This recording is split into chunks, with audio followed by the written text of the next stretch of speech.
পরবর্তী যে বড় খবরের দিকে নজর রাখবো। ভারতীয় জনতা পার্টির মুখপাত্র শঙ্কুদেব পণ্ডার গাড়ির ওপর হামলা। পূর্ব মেদিনীপুর জেলার চণ্ডীপুর বিধানসভা এলাকায় ভারতীয় জনতা পার্টির মুখপাত্র শঙ্কুদেব পণ্ডার উপর আক্রমণ। চণ্ডীপুর বিধানসভায় কর্মসূচি শেষ করে রাতে শঙ্কুদেব পণ্ডা ফিরছিলেন। অভিযোগ, তখনই দলীয় কার্যালয়ের কাছাকাছি এলাকায় আসতেই তার গাড়ির ওপর আক্রমণ হয় এবং গাড়ির সেই আসনে তিনি বসেন, সেই আসনে নির্দিষ্টভাবে আক্রমণ হয়।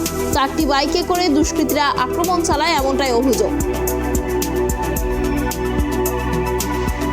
এই বিষয়ে বিস্তারিত কথা বলবো, আমাদের সঙ্গে রয়েছে আমাদের প্রতিনিধি চন্দন। দেখো যেমনটা জানা যাচ্ছে, শঙ্কুদেব পণ্ডার গাড়ির ওপর হামলা, বিস্তারিত কি জানা যাচ্ছে?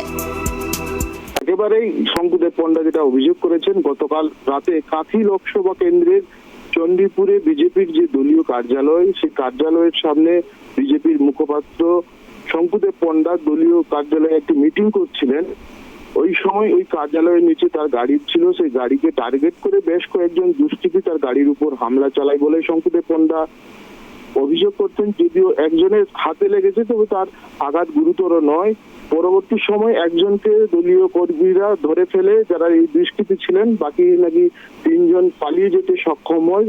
একজনকে ধরে পুলিশের হাতে তুলে দেয়। পুলিশ কিন্তু কোনো ব্যবস্থা গ্রহণ করেনি বলে অভিযোগ করে বলেন শঙ্কুদেব পণ্ডা। এই ঘটনায় যথেষ্ট রাজনৈতিক মহলে চাঞ্চল্য ছড়িয়েছে। আজকেই পূর্ব মেদিনীপুর জেলা প্রচারে আসছেন মুখ্যমন্ত্রী মমতা বন্দ্যোপাধ্যায়। তার আগেই বিজেপি নেতার গাড়ির উপর হামলার ঘটনায় যথেষ্ট রাজনৈতিক মহলে চাঞ্চল্য ছড়িয়েছে। অনন্যা, তোমার কাছে আরো যে বিষয়টা জানতে চাইবো, যে এই যে হামলা হলো, সেই হামলায় কি কাউকে শনাক্ত করা গিয়েছে?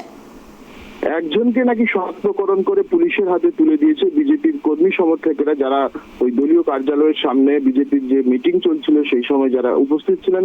একজন বাইক আরোহীকে যে এই গাড়ির হামলায় যুক্ত, তাকে হাতে নাতেই ধরে নাকি পুলিশের হাতে তুলে দেয়। পুলিশ কিন্তু কোনো ব্যবস্থা গ্রহণ করেনি বলে অভিযোগ করে জানাচ্ছেন শঙ্কুদেব পণ্ডা। অনেক ধন্যবাদ চন্দন আমাদের সঙ্গে থাকার জন্য। আপনাদের জানিয়ে রাখি যে বড় খবরের দিকে নজর ছিল আমাদের। পূর্ব মেদিনীপুর জেলার চণ্ডীপুর বিধানসভা এলাকার ভারতীয় জনতা পার্টির মুখপাত্র শঙ্কুদেব পণ্ডার উপর আক্রমণ এবং চণ্ডীপুর বিধানসভায় কর্মসূচি শেষ করে রাতে যখন শঙ্কুদেব পণ্ডা ফিরছিলেন, অভিযোগ তখনই দলীয় কার্যালয়ের কাছাকাছি তার গাড়িতে হামলা হয় এবং এই ঘটনায় একজনকে শনাক্ত করা গিয়েছে এবং দলীয় কর্মীরা তাকে পুলিশের হাতে তুলে দিয়েছে। কিন্তু ভারতীয় জনতা পার্টির যিনি মুখপাত্র রয়েছেন শঙ্কুদেব পণ্ডা, তার অভিযোগ যে পুলিশ কোনো পদক্ষেপ নেয়নি। পার্টি অফিসের সামনে আমরা গাড়ি রেখে আমাদের সিকিউরিটিরা উপরে খেতে গেছিল, আমরা মিটিং করছিলাম। সেই গাড়িতে সরাসরি টার্গেট করেছে। যে টার্গেট করেছে তার নাম শেখ সিরাজুল, কখনো নাম বলছে কখনো অন্য নাম বলছে। বাইক নিয়ে এসে মেরেছে এবং টার্গেট ছিল আরও কয়েকজন ছিল, তারা পালিয়ে গেছে আমাদের ছেলেরা নামবার পর। এবং এখানকার চুল মাফিয়া মুকুল আলিনা কে, তার নেতৃত্বে এসব হয়েছে, তার নাম প্রাথমিকভাবে এসেছে। আমরা সিরিয়াসলি বলছি, মারবার ইচ্ছা থাকলে কোথায় আসতে হবে বলুন না। এ সমস্ত লুকোচাপি আক্রমণ কেন করছেন? সরাসরি পার্টি অফিসের সামনে এসে এইসব করছেন। ভয়ঙ্কর পরিস্থিতি এবং এখানে প্রশাসন বলে কিছু নেই, নো সেন্ট্রাল ফোর্স। আমি জানতে চাই এটা কতদিন চলবে?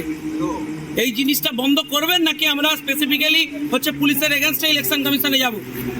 যাকে অ্যারেস্ট করে আমরা হ্যান্ড ওভার করে দিয়েছি, তাকে কোনো ইন্টারোগেশন নেই, অ্যাকশন নেই। মুকুল আলীদের গুন্ডামোর আমরা শেষ দেখে ছাড়বো, এইভাবে আমাদের আটকানো যাবে না।